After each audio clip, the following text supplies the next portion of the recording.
Hello guys, welcome back my YouTube channel English magic by Manav sir. आज आपके लिए direct and indirect का final part लेके आया हूँ। जो थोड़ा सा पॉइंट बचा हुआ था, कुछ इम्पोर्टेंट पॉइंट थे, रूल्स थे जो मुझे आपको बताने थे। ऑलरेडी चैप्टर फिनिश हो चुका है, बट उसमें एक दो पॉइंट बचे हुए थे।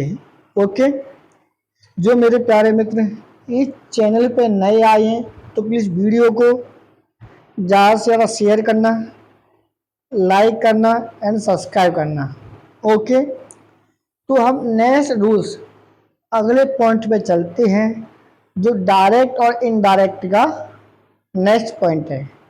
ओके, तो रूल नंबर नेक्स्ट में क्या बोला गया है कि यदि किसी असर्टिव सेंटेंस में, सेंटेंस कैसा होना चाहिए, असर्टिव, असर्टिव सेंटेंस के रिपोर्टेड स्पीच मतलब आरएस में वेलकम या फेयरवेल का अर्थ बताने के लिए, समझ में आया, मतलब आरएस वाले वाक्य में वेलकम या फेयरवेल बताने के लिए good morning, good evening, good night etcetera आदि वर्ड का यूज किया जाता है। तो ऐसे वाक्यों को जब आप डायरेक्ट से इनडायरेक्ट बनाओगे तो रिपोर्टिंग वर्ब विश या बिड BID में बदल दिया जाता है। सेम वही पॉइंट है ऑब्जेक्टिव सेंटेंस। ऑलरेडी इस पॉइंट को मैं आप लोगों को बता चुका हूँ कि जब कोई ऑब्जेक्टिव सेंटेंस होता है तब उसका डायरेक्ट से इनडायरेक्ट कैसे बनाया जाता है। ओके, नाउ एक एग्जांपल देखते हैं। देखो, she wished me comma inverted comma good morning comma I wanted to see you. ऐसा पॉइंट आएगा, आपको बोलेगा कि डायरेक्ट से इनडायरेक्ट बनाओ। तो good morning, good evening, good night, ये क्या है, एक रेस्पेक्टफुली वर्ड है जिसे हम विश करते हैं। इसलिए आपको सब्जेक्ट तो सेम लिखना पड़ेगा, जो रिपोर्टिंग वर्ब है वो आप किस में चेंज करोगे, विश्ड में।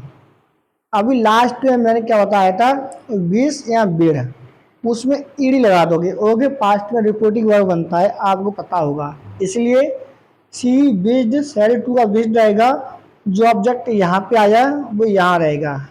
सी विश्ड मी आ गुड मॉर्निंग। ओके, ये एक सेंटेंस हो गया। बट आगे क्या बोल रहा है, I wanted to see you. ऐसी कंडीशन में आप क्या करोगे, एन लगाओगे, क्योंकि दो सेंटेंस हैं। ओके, एन लगाओगे, अगेन रिपोर्टिंग वर्ब लगाओगे सेड, ना कि विश। एक ही बार विश आता है, दोबारा विश नहीं आएगा, दोबारा में आपको सेड ही लगाना पड़ेगा। ओके, नॉर्मल सेंटेंस है, I wanted to see you, मतलब नॉर्मल असर्टिव सेंटेंस है तो कंजक्शन दैट आता है। ओके, आई कौन सा पर्सन है, first person. First person reporting verb के सब्जेक्ट क्या है, सी। जो सब्जेक्ट यहाँ पे है वो इधर आ जाएगा, सी हो जाएगा। आई वांटेड, टेंस कौन सा है, पास्ट इंडेफिनिट। तो आपने पढ़ा होगा 1/3 2/4। पास्ट इंडेफिनिट किस में चेंज होता है, पास्ट परफेक्ट में। एक का 3 बनता है, पता है ना आपको, इसलिए हेर आया। पास्ट इंडेफिनिट पास्ट परफेक्ट में चेंज होगा। उसके बाद सेम आपको पता है मुख्य क्रिया की थर्ड फॉर्म आती है टू सी। यू का क्या हुआ, यू सेकंड पर्सन है, सेकंड पर्सन रिपोर्टिंग वर्ब के ऑब्जेक्ट। ऑब्जेक्ट क्या हमारा, मी। तो मी का जो ऑब्जेक्ट यह है, इसका ऑब्जेक्ट क्या बनेगा हमारा, मी यहाँ आ जाएगा। वो कि क्यों आया, क्योंकि ये भी ऑब्जेक्ट है। जब ये ऑब्जेक्ट है डायरेक्ट में तो इनडायरेक्ट में भी ऑब्जेक्ट आएगा, इसलिए मी इधर आएगा। ओके, पॉइंट समझ में आया। नेक्स्ट पॉइंट, मैंने आप लोगों को जब इंट्रोगेटिव सेंटेंस बताया था कि उसका डायरेक्ट से इनडायरेक्ट कैसे बनाते हैं, उस वाले पॉइंट में एक ये वाला पॉइंट था जो मैंने नहीं बताया था, क्योंकि ये पॉइंट अलग से था, नोट मतलब इम्पोर्टेंट था इसलिए। ओके, तो पॉइंट क्या बोलता है, कभी कभी प्रश्न के उत्तर के लिए यस या नो का यूज किया जाता है। सेम वही कि जब आपके आर एस मतलब रिपोर्टेड स्पीच में यस या नो आता है, तब आप डायरेक्ट से इनडायरेक्ट कैसे बनाओगे। ओके, तो वो आपको सीखना है।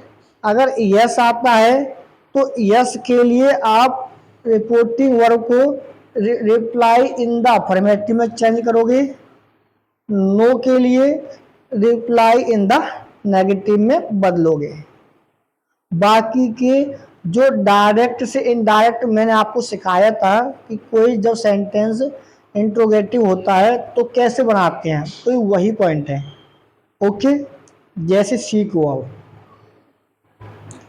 सी said to me can you sing, तो आगे रिप्लाई आया यस आई सेड यस, ऐसा आ जाए। एक तो यहाँ खत्म हो गया, आगे उसने रिप्लाई भी दे दिया है, ऐसे ही आता है। यस नो में आएगा तो आपका रिपोर्टिंग वर्ब ऐसे आएगा, पूरा सेंटेंस जो आएगा ये रिपोर्टिंग वर्ब है, ये आपकी रिपोर्टेड स्पीच है जो अलग अलग आई है। ओके, करने का तरीका सेम वही पुराना वाला है। सी आएगा, सेड टू का रिपोर्टिंग वर्ब आस्क्ड आता है, बताया था। जो ऑब्जेक्ट यहाँ है वो यहाँ रहेगा। यदि हेल्पिंग वर्ब पहले आती है तो कंजक्शन इफ मैंने आपको बताया था। उसके बाद एस वी यू बताया था मैंने, यू सेकंड पर्सन है, मी का आई रहेगा, कैन का कोड बनता है, क्लियर हुआ ना। उसके बाद जो मेन वर्ब है। ओके, आगे आया है एंड, तो एंड आएगा। जो ये सब्जेक्ट है हमारा प्रोनाउन जो है वो कौन सा पर्सन है, फर्स्ट पर्सन है, और फर्स्ट पर्सन रिपोर्टिंग वर्ब के सब्जेक्ट, सब्जेक्ट क्या हमारा सी। बट इसमें एक पॉइंट है जो आपको याद रखना है कि यहाँ इसने क्या किया है, ये तो सेम करेक्ट किया, आगे इसने यहाँ प्रोनाउन परिवर्तन नहीं किया है।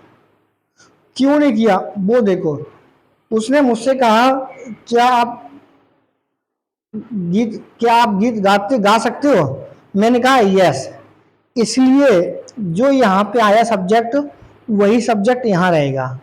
ओके, क्योंकि यू का ऑलरेडी यहाँ आई आ चुका है, आप अगेन आई का सी नहीं करोगे। ओके, उसके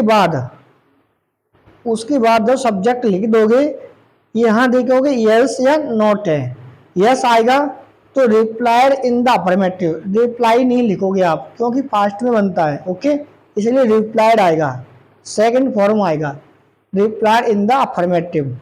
ओके, इसका दूसरा भी तरीका है, जैसे लिखा है she asked me if I could sing and I said answer I could sing and I that I could, आप ये भी कर सकते हो, वह कर सकता था और करता भी है, और करता भी रहेगा, मतलब ऐसे है।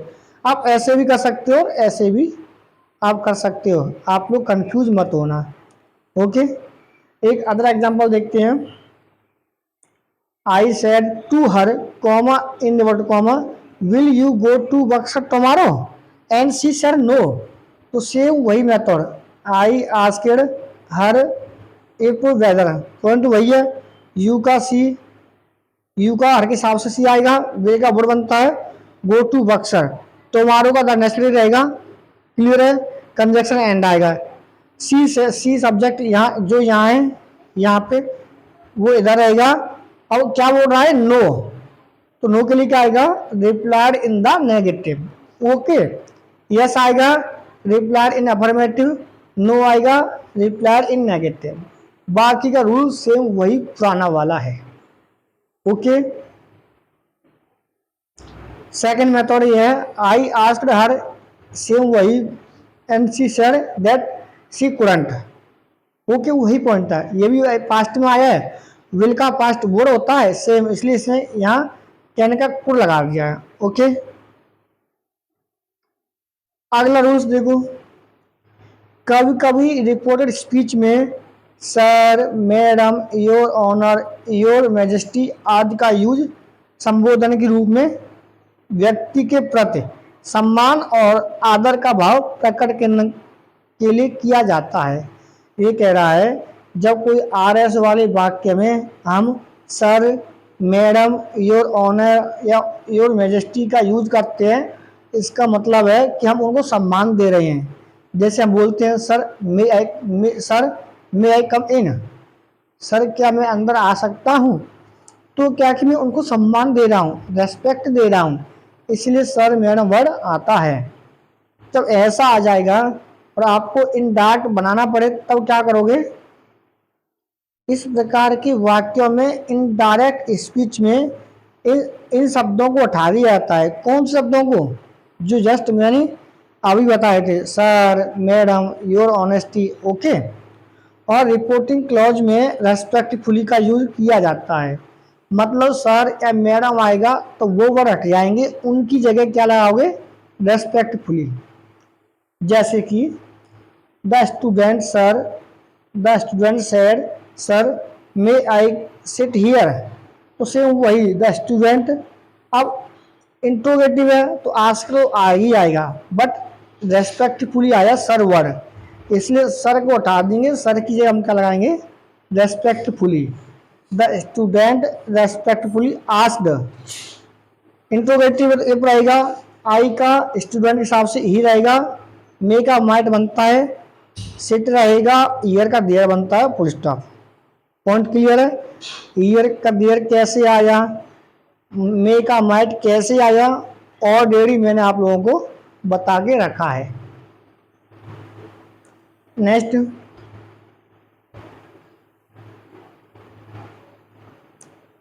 Jaya said to me comma in inverted comma sir I have completed my homework. Same वही वाक्य सिंपल है, इसलिए जया सेड टू का टोल्ड आया, मी सर का रेस्पेक्टफुली, कंजक्शन दैट आया। क्यों? वाक्य असर्टिव सेंटेंस है। ओके। आई का जया तो सी आएगा, हैव का हेड आएगा। क्यों? प्रेजेंट परफेक्ट पास्ट परफेक्ट में। सी हैड कंप्लीटेड, माई का जया के हिसाब से हर आएगा, होमवर्क फुल स्टॉप। ओके। अगला पॉइंट, कभी कभी मस्ट से नैतिकता मतलब मॉरल, सार्वभौमिक सत्य, यूनिवर्सल ट्रूथ या नेचुरल लॉ का अर्थ होता है। इनडायरेक्ट स्पीच में इस तरह के अर्थ प्रकट करने वाले वाक्यों में मस्ट को नहीं बदला जा सकता है। सेम वही मस्ट का मस्ट रहेगा, कोड आएगा, कोड का कोड रहेगा। ऑलरेडी मैंने आपको जब मतलब मॉडल एक्चुअली वर्ब का डायरेक्ट से इनडायरेक्ट कैसे बनाते हैं सारा बताया था। सेम वही पॉइंट अगेन रिपीट हुआ है। ओके। अब इस लास्ट फाइनल वीडियो से अब आपका डायरेक्ट से इनडायरेक्ट कैसे बनाते हैं, कौन कौन से रूल्स अप्लाई होते हैं, सारा पॉइंट मैंने आपको बता दिया है। इसके अलावा सारे पॉइंट क्लियर हो गए हैं। यदि आप लोगों को कोई भी डाउट हो related to direct and indirect, you can say narration, कोई भी डाउट हो तो प्लीज़ आप कमेंट में बताएं कि यू कैन से ब्रदर, फ्रेंड्स, गाइस, कुछ भी कह सकते हो। तो आप कह सकते हो कि ब्रदर, फ्रेंड्स, ये वाला वर्ड समझ में नहीं आया है तो आप कमेंट में बताएं ताकि मैं आपको रिप्लाई दे सकूं। ओके।